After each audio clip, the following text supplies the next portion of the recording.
Hello everyone, কেমন আছো তোমরা সবাই? ভালো আছো তো? সুগা তার শো সিচুইত্তাটা স্টার্ট করার আগে সে বলে তার শোটা 1 বছর পূরণ হয়ে গেছে। Congratulations to me. কিছুদিনের মধ্যেই সিচুইত্তার 1 ইয়ার অ্যানিভার্সারি হতে চলেছে। সুগা বলে আমি এটা আশা করতেই পারিনি যে আমি এত দূর আসতে পারবো এই শোটাকে নিয়ে। তোমাদের সবাইকে অনেক ধন্যবাদ। তো আজকে সিচুয়েত্তাতে যে আসতে চলেছে সে দ্বিতীয়বার আমাদের শোয়ে আসছে, আর সে এই টেবিলটা বুক করেছে। গতবার সে বলেছিল তার কাছে আর কিছুই বেঁচে নেই বলার মতন। তো চলো তার সাথে সাক্ষাৎ করা যাক। তো চলো দেখা যাক সে আজকে আমাদের কি বলতে চায়। তার নাম হলো জিয়ন জাংকুক। তারপর সুগা জাংকুককে ডাকে। জাংকুক আমাদের হাসতে হাসতে চলে আসে সুগার কাছে। সুগা জাংকুককে বলে, কেমন আছো জাংকুক? সুগা বলে, তুমি সেই দিনগুলোতে আর্মিদের সাথে অনেক হ্যাং আউট করেছিলে, তাদের জন্য অনেক গানও গেয়েছিলে। তখন জাংকুক বলে, আমি যখন গান করি আর্মিরা তখন আমাকে অনেক পছন্দ করে। তারপর সুগা জাংকুককে বলে যে প্রথমবার সিচুইত্তাতে 10 মিলিয়নের চেয়েও বেশি ভিউজ এসেছে। তখন জাংকুক সুগাকে থামস আপ দেখায়। এর আগে যখন জাংকুক সিচুইত্তাতে একবার এসেছিল সেই ভিডিওটাতে এত ভিউজ হয়েছিল, সেটা নিশ্চয়ই তোমরা দেখেছো। এটা হলো জাংকুকের সেকেন্ড ভিডিও সিচুইত্তাতে, অর্থাৎ সেকেন্ড এপিসোড। এটা যেটা আমি এক্সপ্লেন করছি সেটা হচ্ছে এপিসোড নাম্বার 21, আর সেটা ছিল এপিসোড নাম্বার 15। সেটাও আমি এক্সপ্লেন করব। তারপর সুগা বলে, এর আগের এপিসোডে যখন তুমি এসেছিলে তখন চুলগুলো তোমার অনেক লম্বা ছিল। সুগা বলছিল যে তোমাকে দেখে মনে হচ্ছিল যে মিডিল স্কুলে পড়া ছেলে একটি। তখন জাংকুক বলে যে চুল যদি ছোট হয়ে যায় তখন মুখটা অনেক লম্বা দেখায়। আমি এখন আরও স্লিম হওয়ার চেষ্টা করছি। সুগা তখন বলে যে আমি আগের জাংকুকের সাথে এখনকার জাংকুকের যদি তুলনা করি তাহলে আগের জাংকুকের থেকে এখনের যে জাংকুক একটু মোটা হয়েছে এবং একটু কিউটও। জাংকুক বলে আমার ডায়েট ফেল হয়ে গেছে। তখন সুগা বলে, নিশ্চয়ই তুমি সেই দিনগুলো অনেক মজা করেছো, তো কিছু একটা তো কারণ আছে যে তুমি এই শোটাতে এসেছো। জাংকুক বলে এই এপিসোডটা নভেম্বরে রিলিজ হবে, আর ততদিনকে আমার অ্যালবামও রিলিজ হয়ে যাবে। তখন সুগা বলে তোমার 7 গানটা আর্মিদের কাছে অনেক ভালো একটা গান সামারের জন্য। যেকে বলে আমি বলেছিলাম এটা বিলবোর্ড টপ 100-এ এই গানটা থাকবে। সুগা বলে প্রথমবার যখন আমি এই গানটা শুনেছিলাম আমি বুঝতেই পেরেছিলাম যে এটা অনেক বড় একটা সাকসেস পাবে।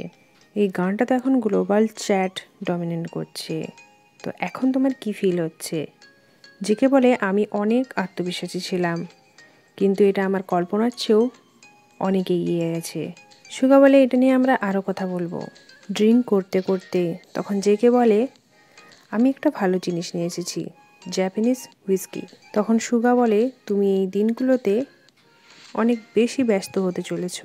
তখন জেকে বলে মেন গেম তো এখন শুরু হবে। সুগা বলে আমি তোমাকে অনেক দিন ধরেই চিনি। সুগা বলে যে আমি এটা জানি যে তুমি বিনা চিন্তায় এটা কমপ্লিট করে দিতে পারবে, তবে তোমার মনটাকে শক্ত রাখতে হবে। একা এত কাজ করা সত্যি খুব কঠিন। যখন সব সদস্যরা একসঙ্গে থাকে তখন কাজগুলো অনেক সহজেই হয়ে যেত। তখন জেকে বলে আমি তোমাদের সবাইকে অনেক বেশি মিস করি। সুগা বলে আমরা ডিপ কনভারসেশন করব ড্রিঙ্ক করতে করতে। যেহেতু তোমার অ্যালবাম আসতে চলেছে আমি তোমার জন্য কিছু খাবারের ব্যবস্থা করেছি, এই খাবারগুলো তোমাকে শক্তি দেবে। আর জাংকুক তো খাবারের কথা শুনে অনেক খুশি হয়ে যায়। জাংকুক সুগাকে খাবারগুলো নিয়ে আসতে বলে। খাবার দেখে পরে জাংকুক বলছিল এখানে তো অনেক রাইস রয়েছে। তখন সুগা বলে যে আগেরবার তো তুমি আমার রাইসটাও খেয়ে নিয়েছিলে, তাই এইবার আরও বেশি খাবার আনা হয়েছে শুধুমাত্র তোমার জন্য। তোমাকে অনেক অনেক ধন্যবাদ। তারপর তারা খেতে খেতে ড্রিঙ্কও করছিল। তারপর সুগা জাংকুককে বলে যে তুমি কি এখনও ইন্টারমিটেন্ট ফাস্টিং করো? তখন জেকে বলে এই সময় এই ফাস্টিংটা করা টাফ হয়ে যাচ্ছে। সুগা বলে হ্যাঁ এটা তো কঠিন। যখন আমার অল ট্যুর কমপ্লিট হয়ে গিয়েছিল আমি একদম পাগলের মতো খেয়েছিলাম এবং আমি অনেক ওজনও বাড়িয়ে ফেলেছিলাম, এবং আমি খাওয়ার সময় এটা ভাবতাম পরের দিন থেকে ডায়েট শুরু করব। তখন জেকে বলে আমিও ওটাই চিন্তা করি। আমি ভাবি যে আজকের শ্যুটটা হয়ে যাক তারপর আমি ডায়েট শুরু করব। তারপর জাংকুক তার 3D গান সম্পর্কে সুগাকে বলছিল। জাংকুক বলে এটা এক ধরনের লাভ সং। তারপর সুগা বলে চলো গানটা শোনা যাক। সুগা বলে আমি এখনও পর্যন্ত এই গানটা শুনিনি। তারপর তারা দুজন মিলে গানটা শোনে। তারপর সুগা বলে যে তোমার 7 গানটা টপ 100 চ্যাটে যাওয়ার পর তুমি উইভার্সে পোস্ট করেছিলে, চলো আরও উপরে যাওয়া যাক। সুগা বলতে চাইছে যে তুমি আরও কত লেভেলে যেতে চাইছো। তখন জেকে বলে অবশ্যই এমন জায়গা আছে যে লেভেলটাকে আমি ক্রস করতে চাই বা সেই লেভেলের উপরে যেতে চাই। সুগা তখন মজা করে বলে কোথায়, মঙ্গল গ্রহ পর্যন্ত যেতে চাও? তখন জাংকুক হেসে বলে হ্যাঁ চলো। জাংকুক বলে গতবার আমি যখন সুচিত্রাতে এসেছিলাম তখন আমি এটা নিয়ে কথা বলেছিলাম। আমি বলেছিলাম আমি এমন এক লেভেল পর্যন্ত যেতে চাই যেখানে যাওয়ার পর যেখানে আমি নিজেকে সন্তুষ্ট মনে করব। জেকে বলে যে প্রতিনিয়ত আমাদের আশা এবং ইচ্ছা বাড়তে থাকে। তখন সুগা বলে যে এইটা অতটা সহজ নয়। তারপর সুগা বলে যে আমাদের শুধুমাত্র কোরিয়ার ভিতরে প্রমোশনের কথা না বলে কোরিয়ার বাইরেও প্রমোশনের কথা বলা উচিত। সুগা বলে যে যখন তুমি গুড মর্নিং আমেরিকাতে পারফরমেন্স করছিলে তখন সেইখানে অনেক বৃষ্টি হচ্ছিল। তখন জাংকুক বলে সেখানে শুধু বৃষ্টিই হয়নি, অনেক বিদ্যুৎও চমকাচ্ছিল। সেখানে থেকে যদি কারুর ঠান্ডা না লাগে আর্মিদের কথা ভেবে তাদের জন্য থাকারও ব্যবস্থা করা হয়েছিল। আমি তখন সেখানে 5 মিনিটের মতো রিহার্সালও করতে পেয়েছিলাম। তারপর বৃষ্টি শুরু হয়ে যায় আর রিহার্সালও বন্ধ হয়ে যায়। তারপর আমাকে বলা হয় প্রি রেকর্ডিং শ্যুট করার জন্য। সেটা শুনে আমি চমকে গিয়েছিলাম। এইসব কারণে তখন আমি একটু প্যানিকও হয়ে গিয়েছিলাম। তখন সুগা বলে তুমি সেটাকে ভালোভাবে কমপ্লিট করতে পেরেছো। সুগা বলে যে তুমি খুব ভালো করেছিলে। জেকে বলে আমি আরও বেশি ভালো করতে পারতাম। তখন সুগা বলে তুমি সব সময় এই কথাটাই বলো। জাংকুক বলে আমি এইরকমই, আমার সব কিছুতেই পারফেকশনটা চাই। সুগা বলে যে যখন তুমি লাইভে গান গাও মাঝে মাঝে মনে হয় অটোটোন লাগিয়ে গান করছো। জাংকুক বলে যে আমাদের ডায়নামাইটের পর আমি বেশি ইমপ্রুভ করেছি আমার মনে হয়। তখন সুগা বলে যে তুমি এইভাবেই নিজেকে চেঞ্জ করতে থাকো, আলাদা আলাদা জেনার নিয়ে চেষ্টা করতে থাকো। আমরা তো সেই রকম আর্টিস্ট নই যে একটা জেনার নিয়েই বসে থাকবো। তখন জাংকুক বলে যে আমি এইরকমভাবেই নিজেকে তৈরি করার চেষ্টা করছি। তারপর সুগা বলে আমি প্রথমে হিপ হপ এবং র্যাপ দিয়ে শুরু করেছিলাম, কিন্তু এখন আমি সব ধরনের জেনারই করতে পারি। তারপর সুগা বলে যে তুমি কিছুদিন আগে জিমিনের সাথে আমেরিকা গিয়েছিলে, সেখানে তুমি শুটিংয়ের ফাঁকা টাইমে আমাকে ফোন করেছিলে। তুমি সেখানে জিমিনের সাথে কি ফিল করতে গিয়েছিলে?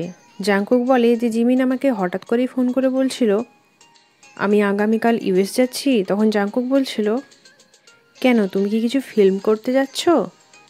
তখন জিমিন বলে না, আমি তোমার সাথে একসাথে ড্রিঙ্ক করবো বলেই আমি যাচ্ছি। তখন জাংকুক হাসছিল আর বলছিল যে যখন আমরা একসঙ্গে ট্রাভেল করছিলাম তখন সে কিছুই তো একটা ফিল করছিল, কিন্তু কি ফিল করছিল সেটা যখন সুগা জাংকুককে জিজ্ঞেস করছিল, জাংকুক সেটার অ্যান্সার যখন দেয় তখন সেই জিনিসটা ব্লার করে দেওয়া হয়েছিল, নইলে এটা স্পয়েল হয়ে যাবে, সেই জন্য এটা ব্লার করে দেওয়া হয়েছে। আশা করছি জিমিন আর জাংকুকের ট্রাভেল বিষয় নিয়ে কিছু একটা ভিডিও আসতে পারে। সুগা জাংকুককে জিজ্ঞেস করে যে তুমি তো ইদানিং ডকুমেন্টারি শ্যুট করছো, তখন তোমার কেমন ফিল হয় যখন তোমার আশেপাশে এতগুলো ক্যামেরা থাকে ডকুমেন্টারি শ্যুট করার সময়?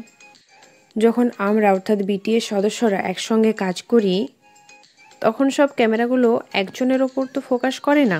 সেই জন্য যখন আমি একা কাজ করি তখন যখন ক্যামেরাগুলো আমার ওপর ফোকাস করে তখন আমার প্রেশার ফিল হয় অনেক, মনে হয় আমাকেই সব কিছু করতে হবে একাই, কিন্তু কি করতে হবে সেটা আমি জানি না, সেই সবের জন্য অনেক প্রেশার ফিল হয়। তারপর সুগা বলছিল তুমি যখন অগাস্ট ডের কনসার্টে গিয়েছিলে তুমি তখন লাইভে বলেছিলে তুমি আবারও কনসার্টে যেতে চাও, কারণ যখন সুগার ট্যুর হচ্ছিল কোরিয়াতে, যখন কনসার্ট হচ্ছিল সুগার, তখন জাংকুক কিছুক্ষণের জন্য গিয়েছিল এবং পারফরমেন্স করেছিল, কিন্তু জাংকুকের পারফরমেন্সটা ভালো হয়নি সেটা জাংকুকের মনে হয়।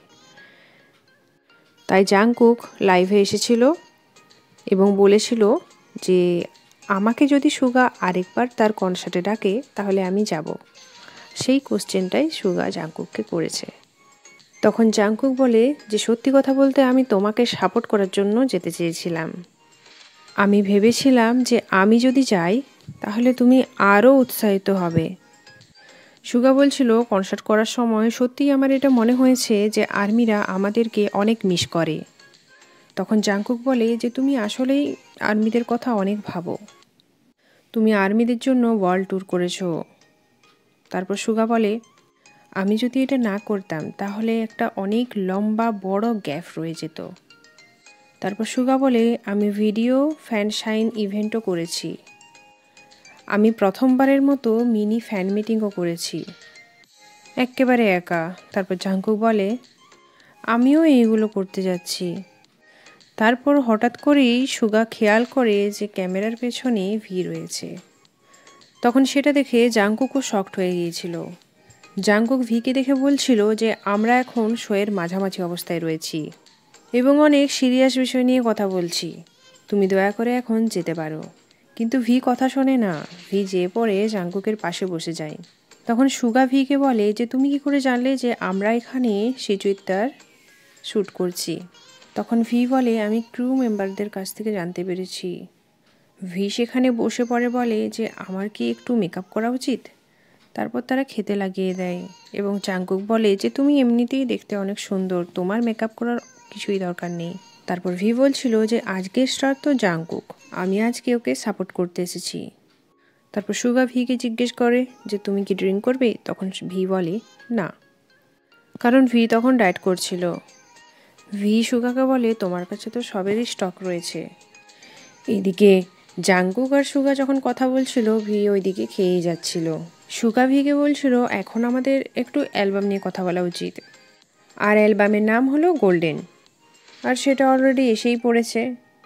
এইখানে অ্যালবামের পোস্টার রয়েছে, সেখানে একটা পোস্টার দেখানো হয় যেখানে জাংকুক একটা জ্যাকেট পরে রয়েছে। তখন ভি জাংকুককে বলছিল জাংকুক যখন চিনটা উঠিয়ে ফটো তুলে তখন জাংকুককে অনেক ভালো দেখায়। তখন জাংকুক বলে যে যখন আমি ক্যামেরার দিকে তাকিয়ে ছবি তুলি তখন ভালো আসে না, আর সেই জন্যই ছবিটা এইভাবে তোলা হয়েছে। তো বন্ধুরা ভিডিও কেমন লাগলো? পার্ট 2টা দেখার জন্য প্লেলিস্টে চলে যাবে। থ্যাংক ইউ সো মাচ ভিডিওটা এতদূর দেখার জন্য। আর হ্যাঁ, এইরকম ভিডিও দেখার জন্য জলদি সাবস্ক্রাইব করে নাও। Take care and bye by.